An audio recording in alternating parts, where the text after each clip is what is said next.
Good afternoon. Welcome to the rededication ceremony for the Joyce Kilmer Memorial Fireplace. My name is Brian Murphy. I'm a landscape architect with the City of St. Paul Parks and Recreation. I'd like to extend a welcome. Although the mayor couldn't have been here, we do appreciate his support of our parks, educational opportunities, and our historical opportunities in the City of St. Paul. Councilman Lee Helgen is here today, and I will ask him to come up to the podium in just a moment here. And we do have some other special guests here. Let's see, Joyce Curtis is here, I believe. There she is, okay. And then her daughter Louise Portus. Okay, there she is, okay. Oh, okay. All right. Well, with that, I'd like to welcome to the podium Councilman Lee Helgen for a little introduction. Well, this is one of those days where it's great to be able to be involved with the great city of St. Paul and the wonderful things that we do here. But this is also a moment when we can really look at the power of our neighborhood citizen organizations, our community folks, our civic volunteers, who really make these things kind of happen. And I remember, it seems like many years ago now, when we were first talking about how do we make better use of this outdoor space out here? How do we make use of this? How do we, what's kind of the vision and the idea of this becoming an outdoor classroom, and that this beautiful historic structure needed some love and attention and needed to be restored, and what it was going to take for that to happen. And I think the folks in the Colma Woodland Advisory Committee who really kind of took this idea, ran with it, went through the process, found the money, really deserve a lot of credit for it, because it's a great opportunity for all of you to be here, to hear about the story, about the history, the connection to poetry and what that means to our lives, and the connection to nature. All of those things are really wonderful, and it's just great that we have a great group of young people here who get to see this, get a chance to participate in it, because now this can be a treasure that goes forward for generations to come, and it's so great to see it unearthed and rediscovered and rebuilt. People really look like they did a wonderful job paying lots of attention to all the details.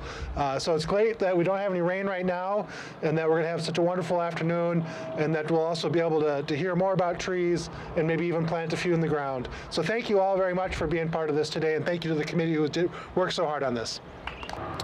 So the woodland that we're sitting amongst, originally this area, LaMont Kaufman was one of our first superintendents of Parks and Recreation, and he set this up as an arboretum.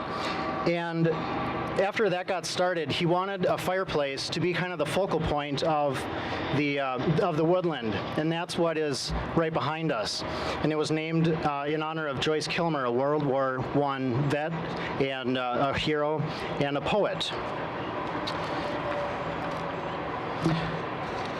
Over the years, the fireplace in the woodland kind of went into a little disrepair. Invasive species kind of took over the woodland, like buckthorn and garlic mustard and so forth. And it was kind of a secluded space. There were a lot of parties that happened here. And I know that there are a lot of people that have passed by and have seen how it's really cleaned up, and they've commented on, how nice it looks. And so we're very happy with that. So then the fireplace,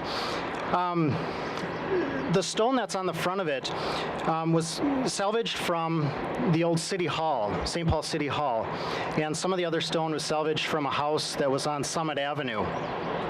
The arches in the front, which aren't the original ones right now, but those were salvaged from a drinking fountain here at the park. And it's kind of interesting how, even in our restoration process, quite a bit of the stone that's here was salvaged right from this site. And so it's very nice to tie that in, and the original construction of the fireplace with its salvaging of the stone. I mean, we have the salvaging of the stone for the restoration as well. if you notice, I mean, after the presentation, certainly feel free to walk around. The front of the fireplace is mostly one color, kind of a beige color, and all the stone is very coursed. When you get around to the back side, there are many colors, different types of stone, and it's more random in nature. Different heights of stone and so forth, different lengths too. So it's interesting that each side has a little bit different character. And so as I mentioned, this area, the arboretum that was here originally, for a number of years it's been slowly being cleaned up, and this area is going to be the Como Woodland Outdoor Classroom.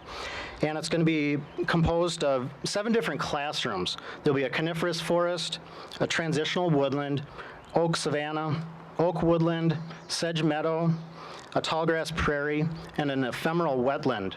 And this will be an opportunity for local school children to come out and come to the woodland and not only learn about trees and any animals that reside here, but it's an opportunity to write poetry and any other type of curriculum that is offered in schools just outdoors. And it's a great opportunity for the kids to get out and learn in this environment. And so each one of these woodlands classrooms here will have a little seating area in the center of it, and that's where smaller groups can go and look at the area they're in and learn those lessons. And then just as the fireplace was a focal point in the original arboretum that was here, the restoration of the fireplace is going to become the focal point of the woodland again. And this will be kind of the main entrance to the woodland and an opportunity for larger classes to convene here and learn about what they're going to learn in the woodland, and then from there they'll stretch out into the woodland. So, I mean, it's great to bring this back to the original intent of the area. Talk just briefly about the restoration process of the fireplace. You know, it was, I know a lot of people probably saw it in disrepair and probably thought that they're kind of surprised that it hasn't fallen down yet. And other people felt that it should probably just come down because it looks so bad. But I truly think it was the support of the community that held it up. And I mean, now today we have this beautiful fireplace behind us. There are just a few little things to finish up on it, but we're getting very close. Because it was secluded in here, it was an opportunity for vandals to get in here and spray paint on the face of the fireplace. And over the years, it was just covered with paint. And so one of the first steps was to remove that paint from the surface of the fireplace. And it was just a light sandblasting that was able to allow that to clean off. And you know, this whole process has kind of been about digging in and finding what we're going to find, and then kind of reassessing where we're at and how we tackle it from there. It was just a real learning experience on this. The next part was to remove any stone or brick that was used in subsequent attempts to restore the fireplace. So all of that stone and brick had to come out, and then it was replaced with the new stone behind it, or in front of it. And then all of the mortar got ground out of the joints, and it was retuck pointed. And I mean, that's kind of where we're at now. It's all cleaned up, and then the fire ring as well got kind of a similar treatment on that. So I'm very happy with how this is turning out, and I hope that, you know, for another 75 years that this will stand, and hopefully longer than that. So I'd like to turn it over to John Koval, who will talk about Joyce Kilmer in more depth. John Koval. Thank you, Brian. As this memorial fireplace had been kind of known as was a Dutch oven, but it's really not a Dutch oven at all. And what a Dutch oven is a large iron pot with a lid on it, and that's what was called a Dutch oven. And that Dutch oven went into the fireplace. So what happened is, over the years and over the knowledge of the fireplace, it became called the Joyce Kilmer Dutch oven. Since my talk is about Joyce Kilmer and the poet, it would be nice to say, well, Joyce Kilmer wrote a poem about fireplaces, but he didn't. But my talk really is about Joyce Kilmer as a man and how he came out in his life as loving and understanding people and just loving his family and loving nature. Kilmer spent most of his professional life in New York City, so he met a lot of people, but he didn't have a lot of contact with nature. So it was nice that he liked to get away to what he loved in the outdoors. He liked to be out there with the trees, which was his most famous poem, and the fields and the flowers and the lakes. Kilmer was a poet, yes, but first and foremost, he was a husband and father and a lover of nature. And lastly, he was a patriot. Joyce Kilmer was killed in the First World War in France, defending his country and the people of another country. And from France, on one of the occasions when he had a relaxing time away from the battlefield, well-deserved, he wrote that he was on a beautiful place, a hilltop that was covered with firs and pines. He said, "My couch is made of spruce boughs, spread deftly so it's nice and soft, and my table is under good, kind trees." He would have been proud of this fireplace, especially proud of it because of the woodland setting that it's in. In his poetry, Kilmer prayed for beggars and he defended gypsies. He respected the lower class people, and he shared feelings with the ordinary people who had ordinary jobs and lived ordinary lives in apartments that were cramped and crowded. During his lifetime in New York City, a lot of immigrants came to the city. Immigrants from Poland and Germany and from Italy and from Ireland. And then also a lot of blacks came up from the South.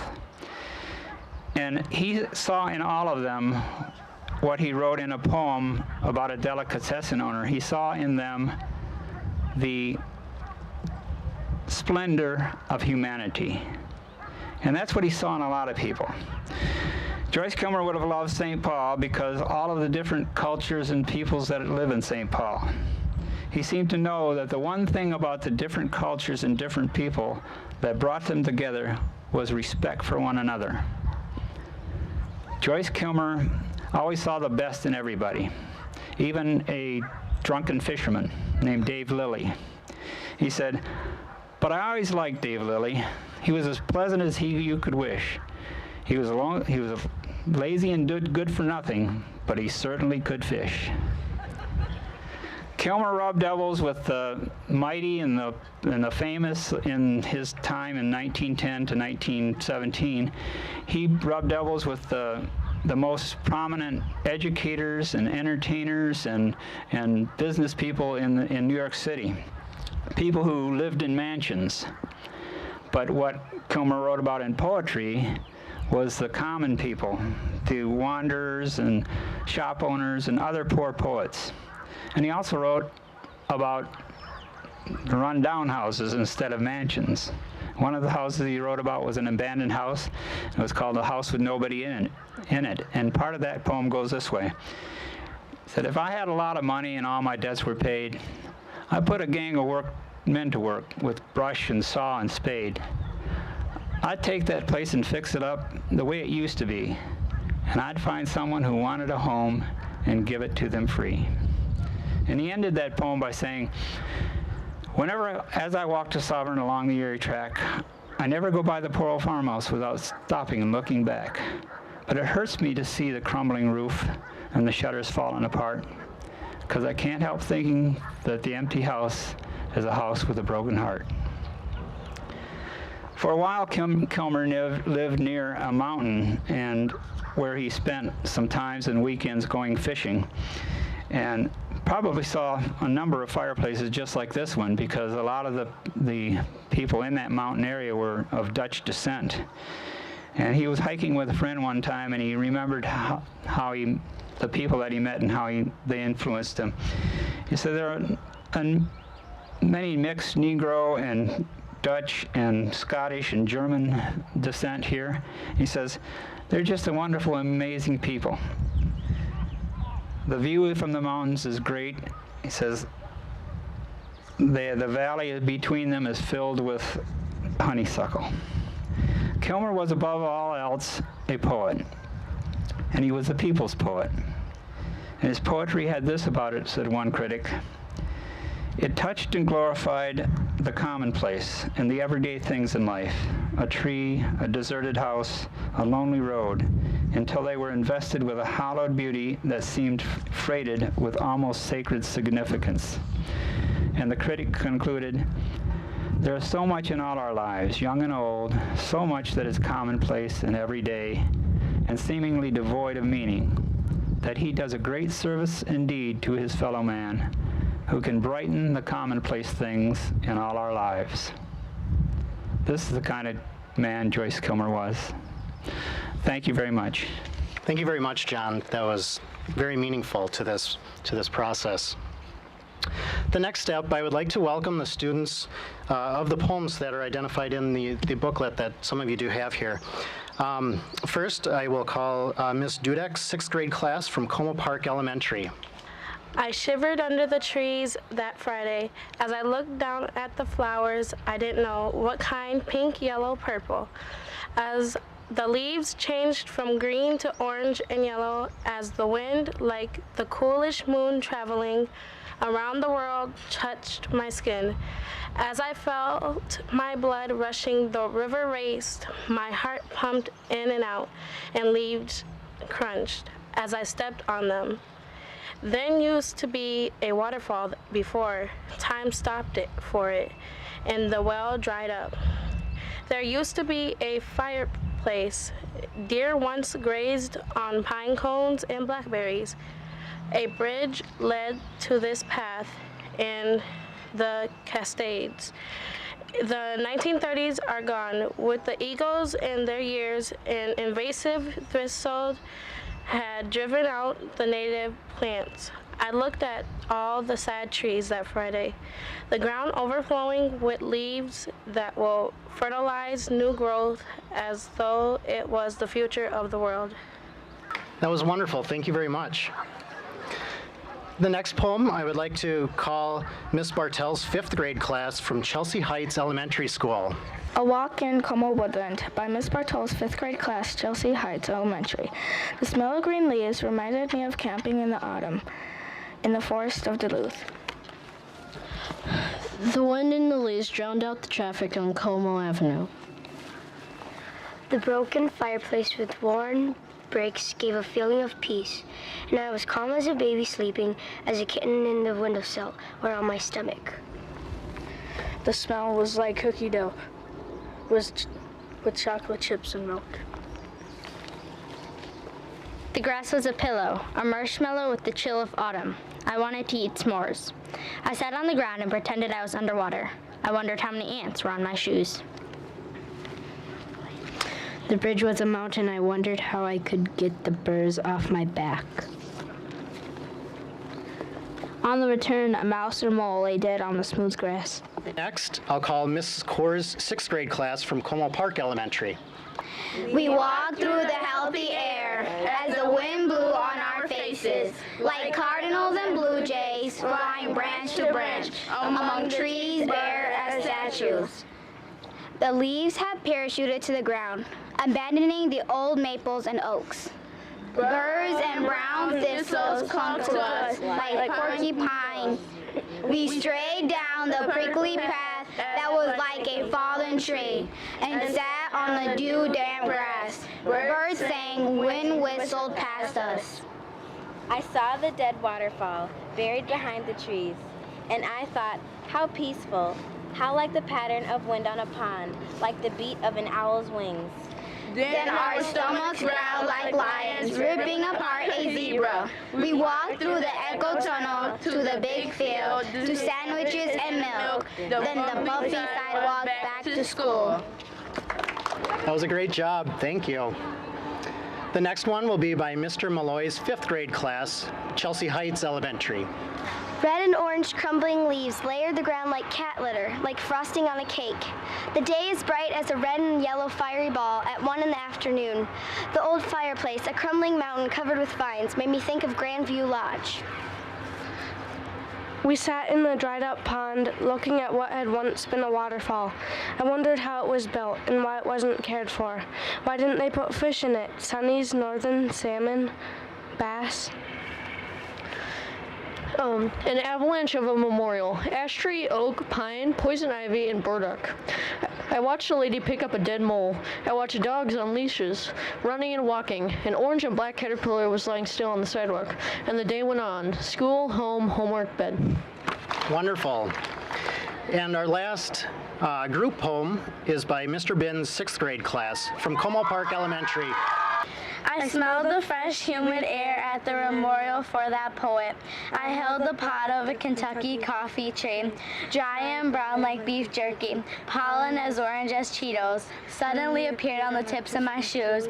I avoided the circle of poison ivy at the fireplace. Even with its broken stones, it was taller than the ceilings at Como Elementary. I sat at the ruined picnic table that felt like ice, with blue and black graffiti growing over it like vines. At lunch, we went to the baseball diamond to play football. Pierre made 2 interceptions. Peyton made 2 touchdowns. I ate nothing that was cooked. I raced my friend.